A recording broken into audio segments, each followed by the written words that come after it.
Kamu ini udah bikin konten lama, tapi sayangnya gado-gado. Lalu di sana kamu itu ingin memperbaiki. Kamu ingin mengubah niche itu menjadi satu topik yang jelas. Tapi kamu ketakutan ketika kamu mau menentukan itu. Takut apa? Penontonnya kabur. Tenang, di video ini saya akan bahas gimana caranya menata ulang niche yang gado-gado itu. Tanpa harus mulai semuanya dari nol. Siap? Let's go. Bismillahirrahmanirrahim. Hai, halo, assalamualaikum, selamat datang di A-Vlog, audio visual vlog-vlog yang membahas tentang dunia perkontenan dan vlog.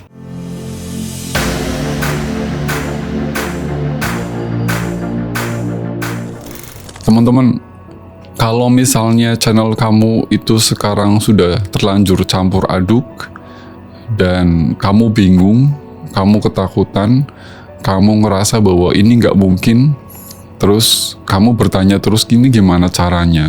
Nah, di video ini saya akan memberikan tips dan trik gimana caranya menata ulang channel yang sudah terlanjur gado-gado. Tentu video ini adalah video lanjutan yang sebelumnya yang sudah saya bahas di part satunya. Ini kelanjutan dari video yang sebelumnya. Dan sekali lagi, kalau misalnya tips dan trik yang saya berikan ini bermanfaat, silakan diterapkan langsung. Kalau enggak ya nggak masalah, ini pilihan. Nah, gimana caranya untuk menata ulang dari niche yang gado-gado menjadi niche yang relevan, niche yang cukup shuttle, cukup tough, itu gimana caranya? Yang pertama adalah yang saya lakukan waktu itu adalah saya pilih satu niche payung besar. Niche payung ini sudah saya jelaskan di part 1. Maksudnya gimana? Teman-teman harus tahu bahwa ketika misalnya YouTube itu harus menentukan niche yang jelas. Nah, supaya bisa menampung banyak niche yang cukup banyak, itu pilihlah namanya niche payung. Niche payung yang besar. Teman-teman harus ngejawab satu pertanyaan kayak gini. Harus merenungi satu pernyataan seperti ini. Kira-kira topik apa sih yang dalam 1-2 tahun ke depan itu saya nggak bosen? Nah, itu cara memilihnya.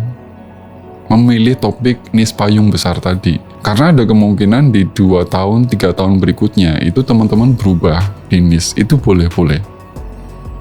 Yang paling penting adalah kamu tadi bertanya, kira-kira topik apa yang bisa dalam 1-2 tahun ke depan itu saya nggak bosan membahasnya.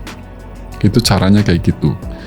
Yang kedua harus teman-teman lakukan adalah pilih video lama. Maksudnya gimana? Jadi waktu itu saya melakukan namanya review review semua video yang sudah saya upload. Lalu saya pilih video yang relevan. Nah, video yang relevan ini saya jadikan playlist baru. Kemudian video-video yang nggak relevan itu diapain? Video-video yang nggak relevan itu ya saya diamkan aja, saya biarkan aja tenggelam, nggak masalah. Please jangan dihapus, jangan dihapus. Kenapa? Kalau misalnya teman-teman ngupload sudah terlanjur banyak dan videonya sudah cukup banyak, tapi niche-nya tidak relevan, biarin aja. Kalau mau pindah niche, kalau mau nentuin satu niche, kayak gitu caranya. Kenapa? Kalau misalnya dihapus, itu metrik datanya rusak, algoritma datanya rusak, sehingga itu mempengaruhi performa dari channel kamu. Sebaiknya jangan. Kecuali misalnya ada satu konten atau beberapa konten yang memang sudah terkena pelanggaran tadi, itu boleh dihapus. Misalnya kena copyright, itu dihapus saja, atau di private, di pribadi, itu boleh. Lalu langkah yang ketiga yang saya lakukan waktu itu adalah saya buat 5-10 video pertama yang konsisten. Jadi setelah saya menentukan niche tadi tahapan 1 dan 2, yang berikutnya adalah saya bikin video. Di sana saya bikin 5 video yang bertema sama. Dan di situ ajaib. Akhirnya algoritma itu mulai ngerti, mulai paham. Oke, channel ini membahas tentang ini. Oke, channelnya A-Vlog ini membahas tentang konten kreator.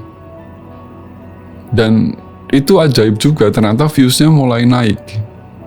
Itu beneran. Itu serius, dan makanya saya bilang kalau sudah menentukan tadi tahapan 1, 2, dan 3-nya adalah itu, bikin 5-10 video. Yang keempat, saya belajar dari viewers retention. Ini apa? Teman-teman ketika buka YouTube Studio, itu ada namanya data retensi. Data retensi itu adalah yang menunjukkan bahwa video kita itu diminati penonton atau tidak. Di sana itu datanya lebih detail. Biasanya di sana ada kapan penonton itu hold di video saya, kapan penonton itu drop di video saya.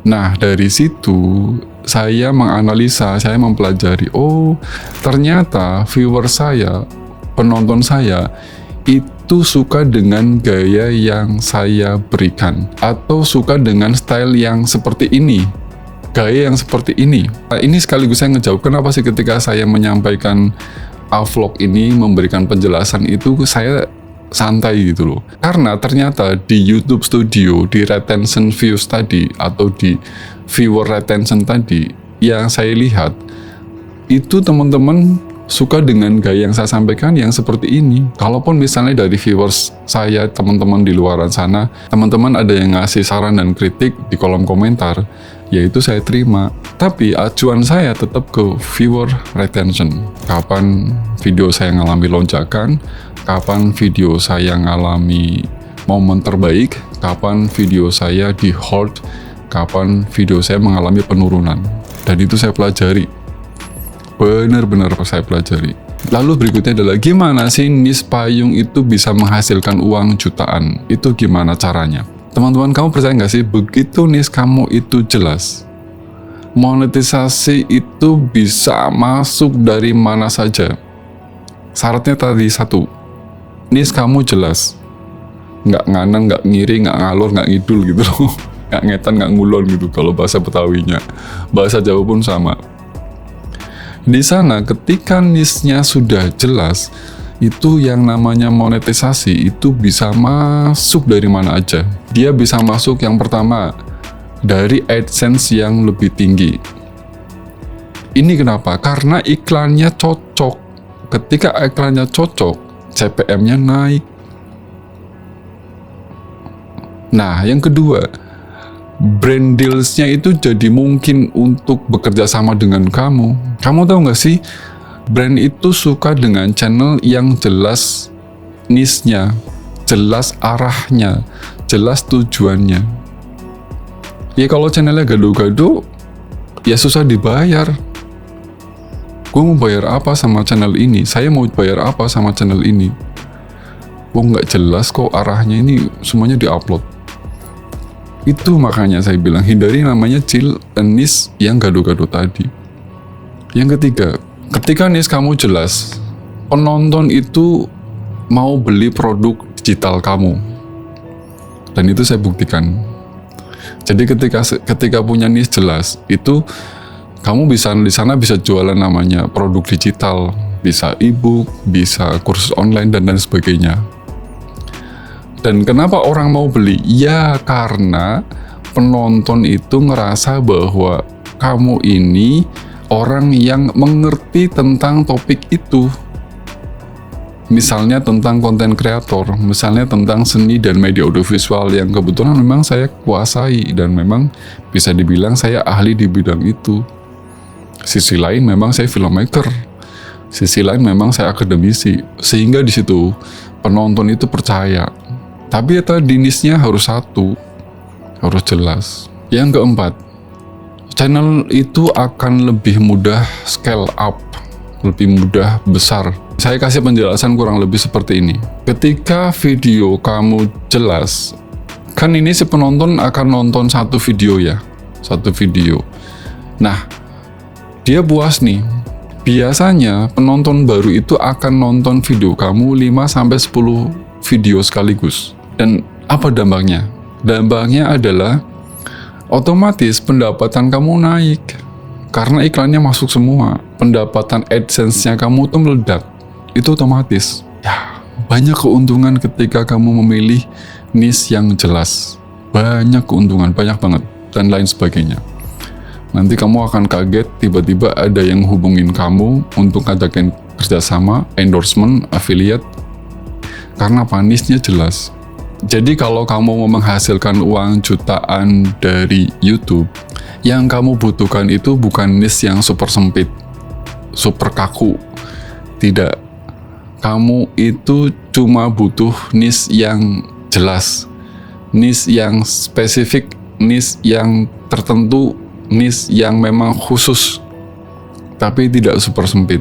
Dan strategi niche payu yang saya sampaikan ini adalah strategi yang cocok sekali untuk para kreator pemula yang channelnya itu sekarang masih gado-gado. Terima kasih semuanya, dan sekali lagi kalau video ini cukup bermanfaat untuk teman-teman, silakan kamu bisa kasih like, kamu bisa share ke teman-teman kamu yang memang memerlukan informasi, tips, dan triks yang saya sampaikan ini. Dan jangan lupa untuk subscribe, aktifkan lonceng notifikasinya supaya kamu tidak ketinggalan dengan tips dan triks serta motivasi-motivasi yang saya berikan di kanal ini. Sekali lagi, semoga bermanfaat. Salam vlog.